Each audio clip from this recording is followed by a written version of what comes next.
Hola, hoy vamos a ver la información de práctica 6, equilibrio químico. Como siempre en nuestra aula virtual, va a ir aquí primero para sacar la información importante para esta práctica. Vamos a notar que tenemos el guía y el machote para el reporte corto. Quiero enfatizar que en este guía ustedes van a encontrar que toda la práctica es virtual. Casi todo es como mirar un montón de videos. Entonces, ustedes no tengan que entregar libreta para esta semana. Solo el reporte corto que está hecho en grupos o en equipos, como siempre. Si continuamos a nuestra sección, encontramos aquí práctica 6, equilibrio químico. Esa es la introducción que voy a darles en un momentito. No olviden realizar el examen corto antes de viernes medianoche y entregar el informe corto antes de viernes medianoche. Notamos que la próxima semana es la semana de la desconexión. Entonces, ustedes no tengan que, obviamente, asistir a esta reunión. Yo no estaré disponible para horas consulta ni nada de eso. Entonces, por favor, aprovechar de ese tiempo para relajarse, para pedir ayuda de un profesional si sea necesario en su caso. No hay ninguna vergüenza. No puedo decir que casi cada persona que usted conoce y va a conocer y ha conocido necesita ayuda por problemas de la salud mental, al menos una vez en su vida. ¿Ok? Mi persona incluida. ¿Ok? Entonces, es muy importante que si se siente muy mal o si se siente muy cansado, no quiere hacer las cosas que normalmente quiere hacer o tiene muy baja motivación o se siente triste o uno de esos, por favor, pida ayuda, no solamente de su familia, pero también ayuda profesional de un terapista o por su doctor primero. Su doctor puede recomendar a una persona porque es muy importante que se cuide mucho, especialmente durante esos tiempos con mucho estrés de la pandemia y el estado económico, ¿verdad?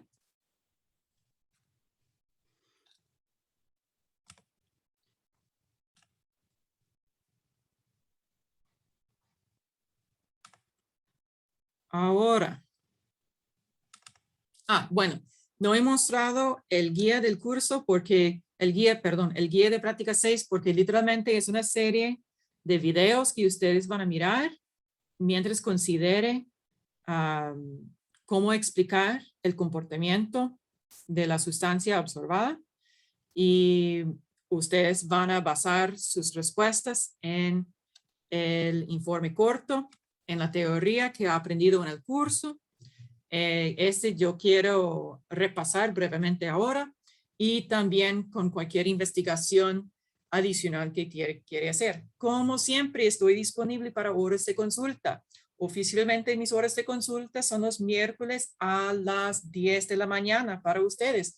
Pero si ese horario no sirve para usted, por favor, contactarme por correo y podemos ponernos de acuerdo a otro horario conveniente. Bueno, un repaso breve de la teoría de equilibrio químico. Ok, entonces ustedes probablemente ya han utilizado equilibrio químico en su vida diaria. Por ejemplo, yo sé que yo tengo agua dura en mi casa y este significa que el agua contiene una concentración relativamente alta de sales de magnesio y de calcio. Ese no es peligroso, pero con el tiempo tenemos la precipitación de esas sales alrededor de los grifos, en la tina y en cualquier parte que es húmeda. Entonces, si queremos convertir el grifo con esas manchas al grifo bien limpio, vamos a utilizar un proceso de equilibrio químico con el vinagre. Entonces, para simplificar la situación, vamos a utilizar el carbonato de calcio como el componente de esta mancha. Y el carbonato de calcio, que es un sólido, puede reaccionar con el ácido acético, que es el componente activo del vinagre blanco o cualquier vinagre. Y esos van a formar como productos el ácido carbónico y el acetato de calcio. Dado que tenemos un equilibrio químico con este símbolo de la doble flecha, podemos escribir una constante de equilibrio que es K. K siempre es productos sobre reactivos. En este caso, los productos son el ácido carbónico, el acetato de calcio. Aquí tomamos en cuenta su concentración. Los corchetes rectangulares indican concentración. Entonces, esa es la concentración del ácido carbónico por la concentración del acetato de calcio sobre la concentración de, este es un error, qué horror. Este debe decir, deme un momentito para arreglarlo. Ok, entonces utilizamos el vinagre para limpiar los grifos porque tenemos este equilibrio en que el sólido carbonato de calcio se disuelve porque ha reaccionado con el ácido acético para formar el ácido carbónico y el acetato de calcio. Ambos sustancias, ambos productos son solubles. Entonces aquí tenemos la constante de equilibrio, que es productos sobre reactivos, y notamos que el reactivo de carbonato de calcio no está incluido en la constante de equilibrio porque el disolvente, que para ustedes siempre es el agua líquida, y sólidos no están incluidos en la constante de equilibrio K, ¿verdad? Entonces, este es como un recordatorio de una de las reglas claves para el equilibrio químico. Bueno, entonces también quiero notar que la constante de equilibrio depende en la temperatura. Por esta razón, cuando ustedes están realizando prácticas con cálculos de equilibrio, siempre indica la constante de equilibrio de esa reacción es 1 por 10 a la 3 a 25 Celsius. Se nota la temperatura porque si la temperatura cambia, la constante de equilibrio también va a cambiar. Bueno, entonces, ¿qué nos puede indicar el magnitud de la constante de equilibrio? Cuando la constante de equilibrio es menor que 1, este indica que en equilibrio hay más reactivos y menos productos. Por eso esta proporción es menos que 1. Entonces, cuando la K es menor que 1, indicamos que tenemos un proceso o una reacción que favorece los reactivos. Cuando aquí tenemos un ejemplo, por ejemplo, ese es nuestro ácido carbónico acuoso que puede reaccionar con el agua para producir el ion carbonato y 2 iones hidróneos. Los iones hidróneos simplemente son un protón ácido asociado con el agua, ¿verdad? Notamos que este de verdad es la combinación de dos pasos en el equilibrio, en que primero el ácido carbónico dona un protón y después el hidrógeno carbonato dona el otro protón para formar el ion carbonato. Notamos que la constante de equilibrio de este ácido, porque es el ácido carbónico, tenemos la donación de protones, uno más, entonces Ka, es 2,1 por 10 a la menos 17. Entonces, este equilibrio favorece los reactivos por órdenes y órdenes de magnitud. Entonces, básicamente, este producto casi no va a formar. ¿Ok? Sí existe, pero su concentración es muy baja. Quiero notar cuando escribimos la expresión de la constante de equilibrio aquí, que cuando un reactivo o producto tiene un coeficiente en el equilibrio, este coeficiente es el exponente en la expresión de la constante de equilibrio, ¿verdad? Entonces siempre hay que tomar en cuenta este. Otra vez, notamos que el agua aquí es nuestro disolvente porque estamos en disolución acuosa y aquí el agua no está incluido en la expresión de la constante de equilibrio, ¿verdad? Ok, otro ejemplo. Tenemos otra reacción en que la constante de equilibrio es mayor que 1. Si es mayor que 1, es porque hay más productos que reactivos cuando estamos en equilibrio. Entonces, el proceso o reacción favorece los productos. Tenemos un ejemplo aquí. El ácido clorhídrico puede reaccionar con el agua para producir el ion cloruro y el ion hidronio. Este Ka tiene un valor de 1,3 por 10 a la 6. Bastante grande, ¿verdad? Entonces, el producto está favorecido casi, más o menos 1.000.000 de veces más que el reactivo. Entonces, hacemos una aproximación frecuentemente, no siempre, pero frecuentemente. Cuando la constante de equilibrio es enorme, como por 10 a la 6, 1.000.000 o más, típicamente hacemos una aproximación para decir que es una reacción con una sola flecha, porque podemos aproximar de que el ácido fuerte se ioniza aproximadamente 100% en disolución acuosa. Sabemos que en realidad estamos en un equilibrio, pero para el uso diario y en química general, típicamente podemos simplificar la situación y decir que tenemos todo el HCl que se ioniza para producir el cloruro y el ion hidrógeno. Por eso, el pH de una disolución con ácido fuerte es el menos logaritmo de la concentración del ácido. No es tan sencillo cuando estamos hablando con un ácido débil. ¿Cómo estamos aquí? Dígame si tenemos preguntas.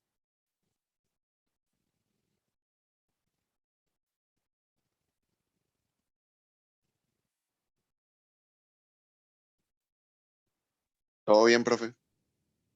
Súper. Bueno, para esta práctica, lo que vamos a ver son muchos ejemplos del principio de Le Chatelier.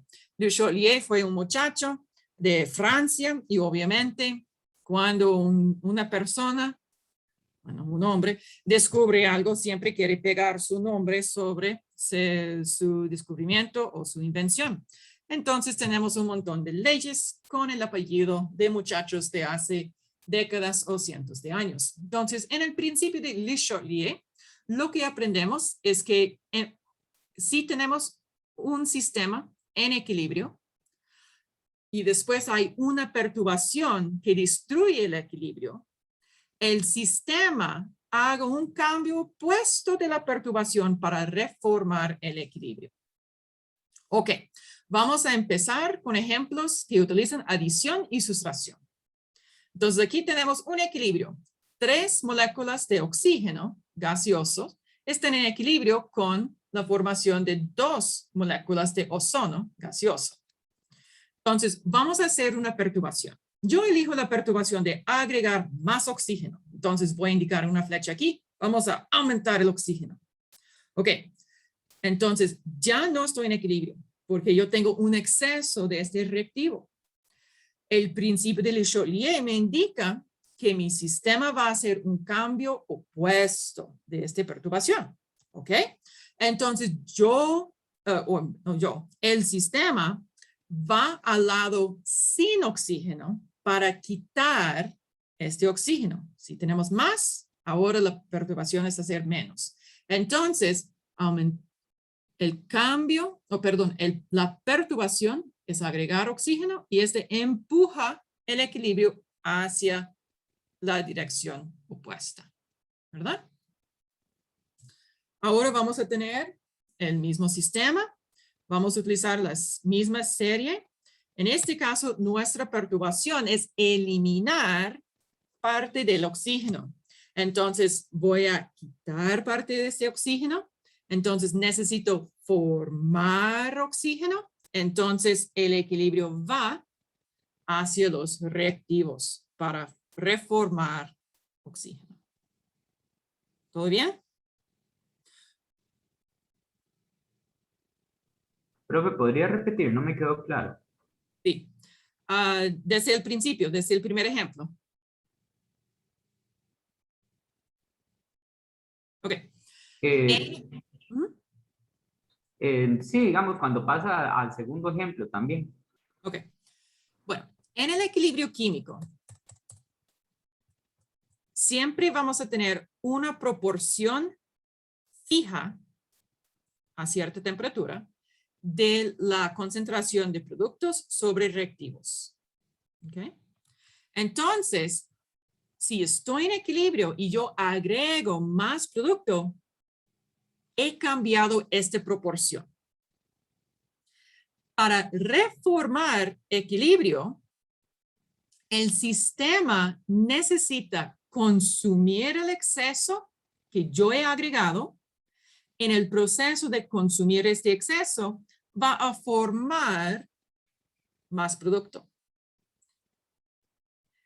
Este va a ocurrir hasta que el sistema regrese a la proporción de productos sobre reactivos que es igual a la constante de equilibrio. De otra forma, si estoy en equilibrio y yo elimino o yo quito parte, en este caso del oxígeno, ya la proporción de productos sobre reactivos no es igual a la constante de equilibrio. Entonces, el sistema, es decir, la reacción química, va a cambiar para reformar la proporción igual a la constante de equilibrio. En este caso, dado que he quitado reactivo, el equilibrio necesita formar más reactivo y en el proceso va a consumir parte del producto.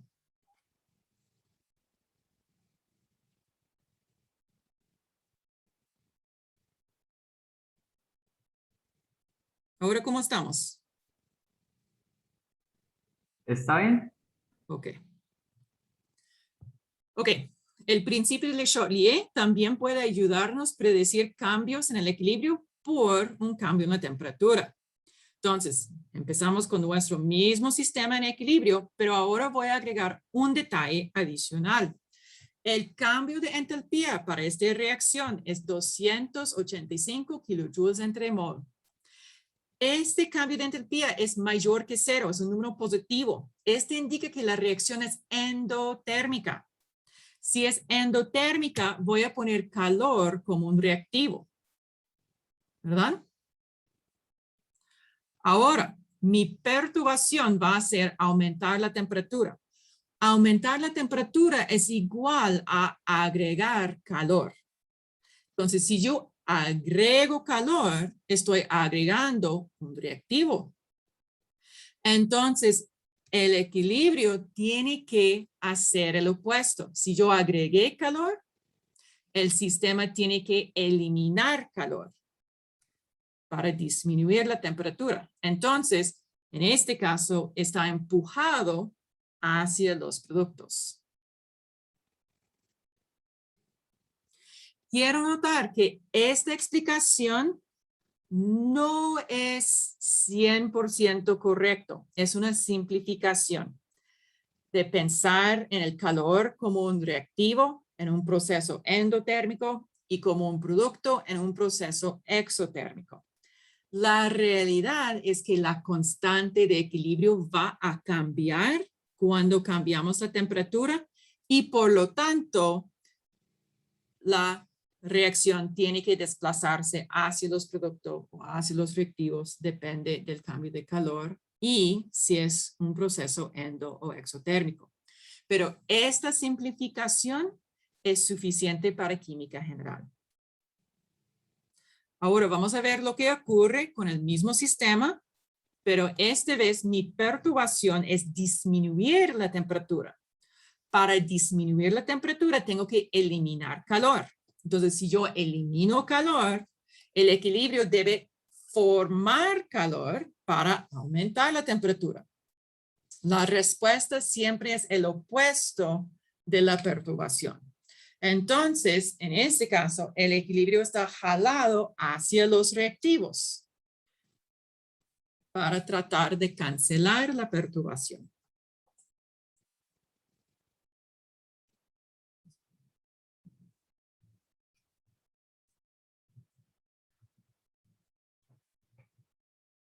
¿Está bien?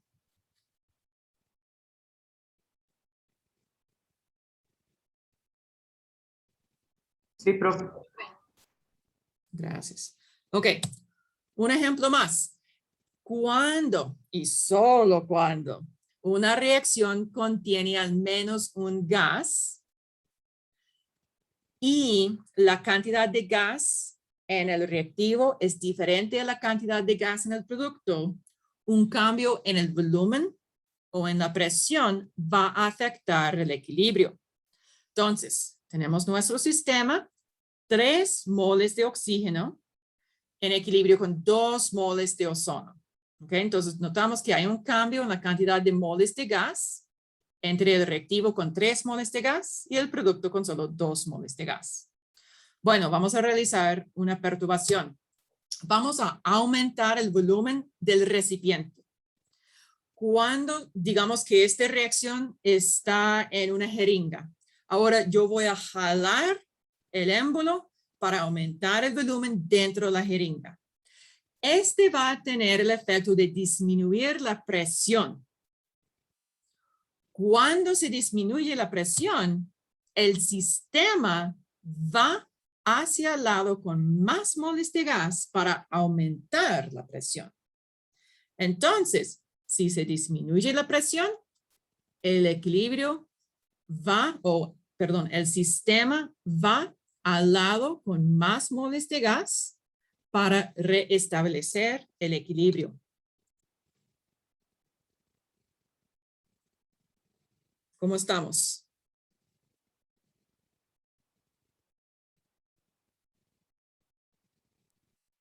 De mi parte, bien. Ok. Este no es súper importante para el informe corto, pero solo para darle ese repaso breve, que típicamente escribimos la constante de equilibrio en términos de concentración.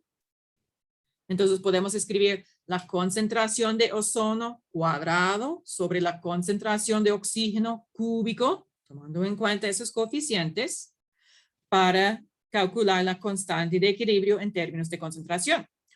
Cuando el equilibrio se encuentra en la fase gaseosa, puede ser conveniente escribir la constante de equilibrio en términos de presión. En este caso, la constante de equilibrio Kp es igual a la presión parcial del ozono cuadrado sobre la presión parcial del oxígeno cúbico. Notamos que tenemos la misma relación con la estequiometría de la ecuación química y los exponentes en la expresión de la constante de equilibrio. Quiero notar que hay una relación entre Kp y Kc. Típicamente no son del mismo valor, porque Kp es igual a Kc por RT elevado a delta N, donde delta N es el cambio de moles de gas.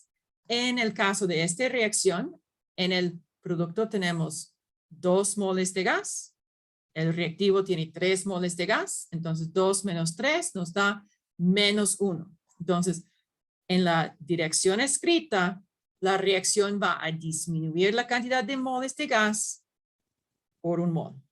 ¿Okay? R es la constante de gases ideales, nuestro amigo 0,08206. Y T es la temperatura en Kelvin, siempre en Kelvin, por favor. Entonces, esta ecuación o esta fórmula es muy útil y lo recomiendo que lo tenga en su formulario cuando están realizando sus tareas, sus prácticas para el examen y si esté permitido un formulario para el examen en el curso de teoría. ¿Algunas preguntas aquí?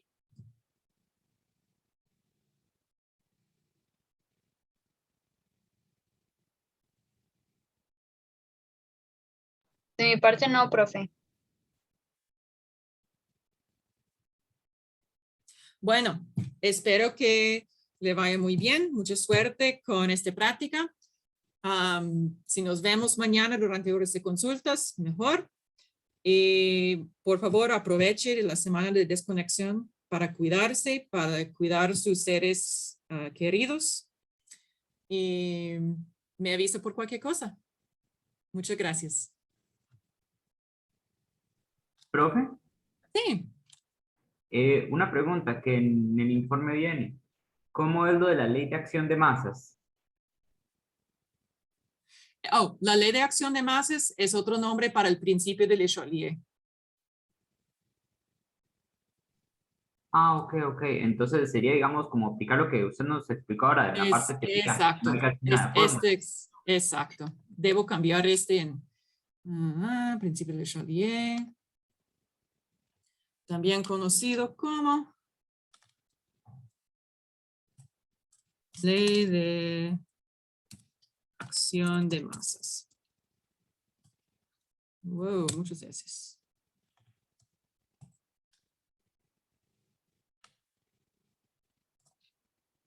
Gracias por la pregunta para que tengo esa oportunidad de clarificar.